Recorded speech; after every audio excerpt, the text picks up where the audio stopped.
के नायब वज़ीर-ए-आज़म का दौरा पाकिस्तान। वज़ीर-ए-आज़म शहबाज शरीफ से मुलाकात। मुअज़्ज़ज़ मेहमान की प्राइम मिनिस्टर हाउस आमद पर वज़ीर-ए-आज़म ने पुरतपाक इस्तकबाल किया। वफाकी काबीना से मुतारिफ करवाया। चीनी नायब वज़ीर-ए-आज़म सदर मुमलिकत से भी मुलाकात करेंगे। सीपैक की सालगिरह की तकरीबात में शिरकत भी शेड्यूल।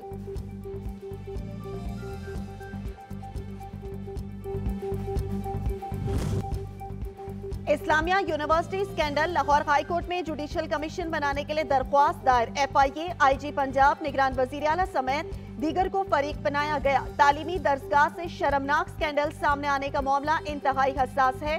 कौम के मुस्तकबिल की खातिर मुल्जिमान को सजाएं मिलना नागुज़ीर है।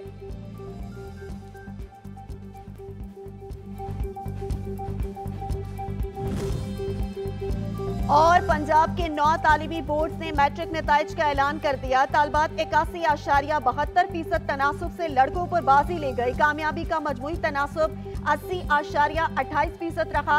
लाहौर बोर्ड में कामयाबी का तनासुब 64%, फैसलाबाद में 81.76, DG खान में 86.37, बहावलपुर में 82.7 और गुजरांवाला में 80.82% रहा।